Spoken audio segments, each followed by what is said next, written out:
والصلاة والسلام علی رسول اللہ۔ ابھی مجھے ایک تحریر اپنے دوستوں، بزرگوں، محبین اور محبوبین کی طرف سے ملی، جن میں سر فہرست مولانا عیسیٰ منصوری صاحب ہیں، ہمارے برادر عزیز مولانا سید الرحمن فیضی صاحب ہیں، ہمارے بزرگ ڈاکٹر محسن عثمانی صاحب ہیں۔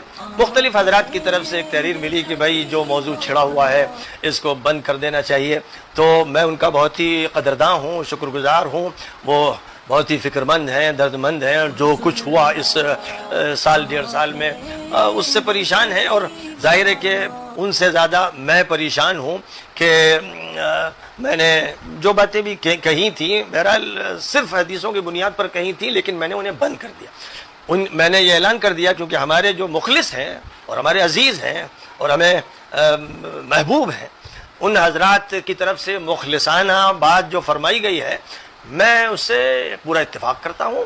میں چاہتا ہوں کہ امت میں فتنے نہ ہوں، اسی لیے میں نے ایک تاریخی اعلان کیا جس میں میں نے یہ بات بیان کی کہ حضرت حسن رضی اللہ تعالیٰ عنہ کے طریقے کو اختیار کرتے ہوئے میں نے خاموشی کا فیصلہ کیا، اور یہ فیصلہ کیا کہ بھئی جیسے یوم الجماعت قائم ہوا تھا جب حضرت حسن نے تنازل اختیار کر لیا تھا، ویسے ہی میں چاہتا ہوں کہ یوم الجماعت قائم ہو میرے درمیان اور میرے تمام بڑوں اور چھوٹوں کے درمیان، وہ افراد کہ جنہوں نے اس مسئلے کو بہت ہی شدت کے ساتھ لیا۔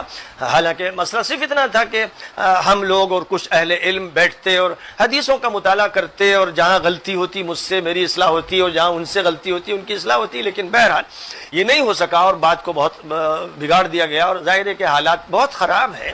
ان حالات میں خدا نخواستہ اگر ہم آپس میں جھگڑتے رہے تو جو فرقوں کے جھگڑے ہیں وہ تو ہیں ہی، مزید ایک فرقے ایک حلقے کے درمیان کے یہ جھگڑے صرف ہمارے دشمن کے لیے مفید ہوں گے اور ہمیں نقصان پہنچائیں گے۔ اللہ کے ہاں جو معاملہ ہوگا وہ تو اللہ ہی جانتا ہے، اور ہر شخص اپنے کو حق پہ سمجھتا ہے تو وہ اطمینان کرتا ہے، لیکن میں نے اس کا اعلان کر دیا آج سے تقریباً 6-7 دن پہلے کہ میں اب اس موضوع کو بند کر رہا ہوں۔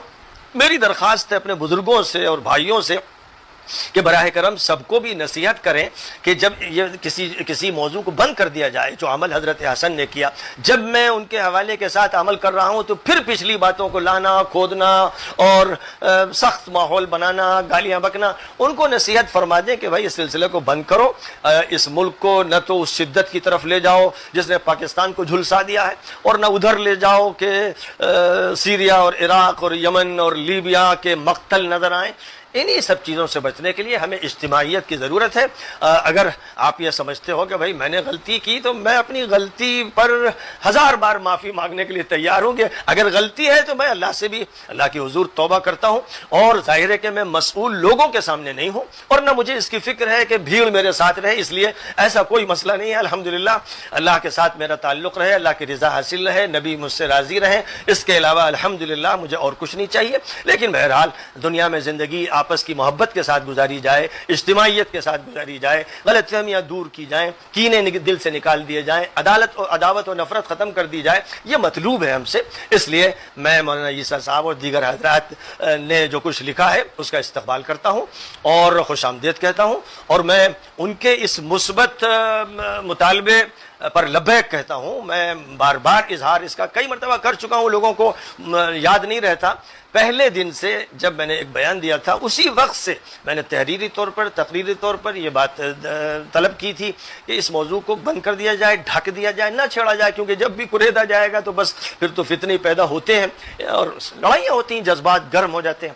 اس لیے بہرحال یہ میری پہلے دن سے درخواست رہی، اور پھر میں شاید 7-8 مرتبہ اس درخواست کو دہراتا رہا۔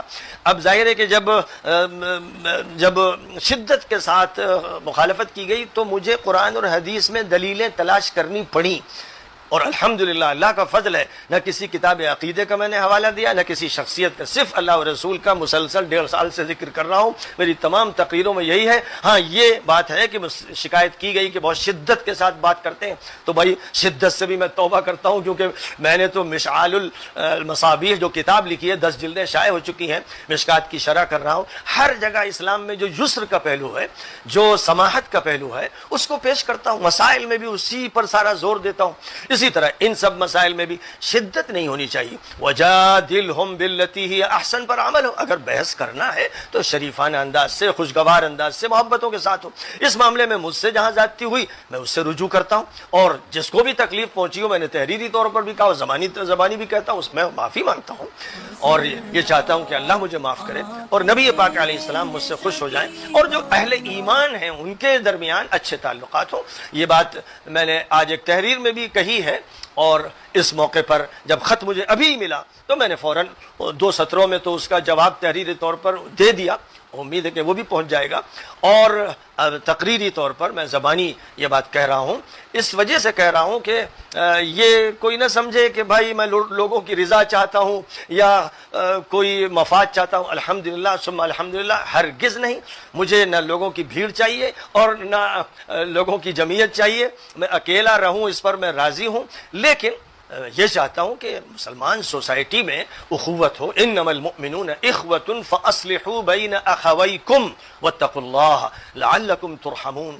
یا ایھا الذین آمنوا لا يسخر قوم من قوم عسى ان يكونوا خيرا منهم ولا نساء من نساء عسى ان يكن خيرا منهن ولا تلمزوا انفسكم ولا تنابزوا بالالقاب بئس الاسم الفسوق بعد الايمان ومن لم يتب فاولئك هم الظالمون. یا ایھا الذین آمنوا اجتنبوا كثيرا من الظن ان بعض الظن اثم ولا تجسسوا ولا يغتب بعضكم بعضا ايحب احدكم ان ياكل لحم اخيه ميتا فكرهتموه واتقوا الله لعلكم ترحمون. لہذا میری طرف سے کسی کی غیبت ہو گئی ہو، میں نے غلط لفظ کسی کے لیے استعمال کر لیا ہو، میری زبان کے اندر درستی و سختی پیدا ہو گئی ہو، 10 بار میں اس پر معافی مانگتا ہوں تاکہ دل صاف رہیں اور ہمارے اندر اہل ایمان کی محبتیں ہوں. جو مطلوب ہے قرآن کے ذریعے، حدیث نبوی کے ذریعے جو اہل ایمان کے تعلقات مطلوب ہوں، وہ تعلقات ہمارے اندر پیدا ہوں.